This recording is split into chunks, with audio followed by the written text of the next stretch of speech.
क्या आप जानते हैं मथुरा के राजा कंस जो अपने समय का सबसे बलशाली योद्धा था, उसे अपने मौत के बारे में पहले से ही पता था। पर सवाल यह है, उसे यह ज्ञान कैसे हुआ? क्या यह सिर्फ आकाशवाणी थी या इसके पीछे कोई गहरा राज छुपा था?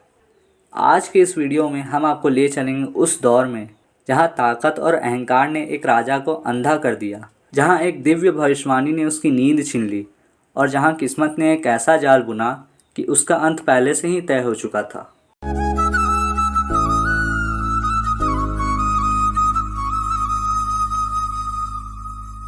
कहानी शुरू होती है मथुरा के राजा कंस से, जो कि अपने समय का सबसे बलशाली योद्धा था।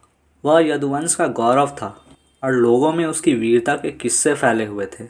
लेकिन समय के साथ उसके भीतर अहंकार घर करने लगा।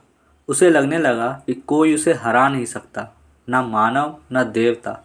यह घमंड ही उसकी विनाश गाथा का नींव बना। धर्म से विमुख होकर वह अत्याचार की राह पर चल पड़ा और धीरे धीरे उसका मनुष्यता से नाता टूट गया। यही वो समय था जब उसका पाप एक श्राप का कारण बन गया। एक दिन कंस की सगी बहन देवकी का विवाह वासुदेव के साथ तय हुआ। विवाह संपन्न हुआ और स्वयं कंस ने रथ में बैठाकर अपनी बहन को विदा किया। लेकिन जैसे ही रथ नगर की सीमा पर पहुंचा, अचानक आकाश से गूंजती हुई दिव्य वाणी प्रकट हुई। हे कंस, जिस देवकी को तू प्रेम पूर्वक विदा कर रहा है, उसकी 8वीं संतान ही तेरे मृत्यु का कारण बनेगा। कंस चौंक गया। उसकी आंखों में भय उतर आया। जिसने अभी तक मृत्यु का नाम भी नहीं सोचा था, उसे पहली बार लगा कि उसका अंत निकट है। उसी क्षण उसने अपनी तलवार निकाली और देवकी की हत्या करने की ठान ली। कंस का क्रोध देखकर वासुदेव ने आगे बढ़कर विनती की, राजन, आप अपनी बहन को मारने जा रहे हैं, पर वह तो दोषहीन है। मैं आपको वचन देता हूँ कि जब देवकी की संतान होगी, मैं उसे स्वयं आपको सौंप दूंगा। कंस थोड़े विचार के बाद मान गया, लेकिन उसकी आंखों में अब वह भाई नहीं था। अब वो केवल एक भयभीत राजा था जो अपनी मौत को हर शिशु में देखने लगा था। वह उसी क्षण से देवकी और वासुदेव को कारागार में डाल दिया। अक्सर लोग सोचते हैं कि कंस के अंत की शुरुआत उस दिन हुई जब मथुरा के आकाश में वह आकाशवाणी हुई थी। लेकिन असली कहानी इससे कई पहले शुरू हो चुकी थी। बहुत समय पहले जब धरती पाप और अत्याचार के भार से भर चुकी थी, तब धरती माँ ने गाय का रूप धारण किया और त्रिदेवों के पास पहुंची। उनकी आंखों में आंसू थे, स्वर्ग कांप रहा था। उन्होंने बोला, प्रभु, मैं सहन नहीं कर पा रही। दुष्ट राजा और असुर निर्दोषों का खून कर रहे हैं। धर्म के रक्षक छुपे हुए हैं और अधर्म खुलेआम राज कर रहा है।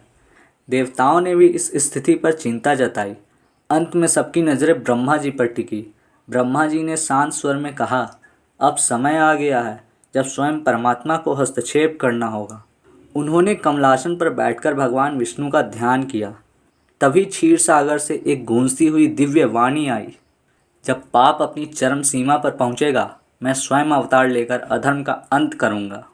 फिर यह तय हुआ कि देवताओं के अंश धरती पर जन्म लेंगे और उनके बीच श्री विष्णु का अवतार होगा। और धीरे धीरे किस्मत के धागे बुनने लगे। एक नाम सामने आया, कंस। कंस उस समय तक मथुरा का वीर और गर्व का कारण था, लेकिन देवताओं को मालूम था कि उसकी शक्ति एक दिन अहंकार में बदल जाएगी और वही अहंकार उसे उस मुकाम तक ले जाएगा जहां से वापसी असंभव होगी। उसका अंत अवश्यम भावी था। यानी जब मथुरा के गलियों में आकाशवाणी गूंजी, वह केवल एक घोषणा थी। असली फैसला तो बहुत पहले स्वर्ग में हो चुका था।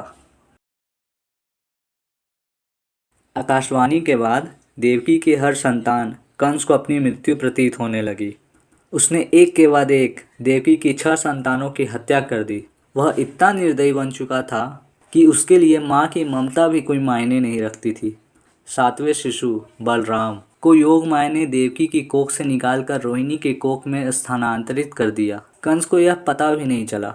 8वें शिशु श्री कृष्ण का जन्म एक चमत्कारी रात को हुआ, जब सारी प्रकृति उनकी रक्षा करने में लग गई। कई वर्षों बाद श्री कृष्ण ने अपने बाल्यकाल की लीलाओं के बाद मथुरा की ओर प्रस्थान किया।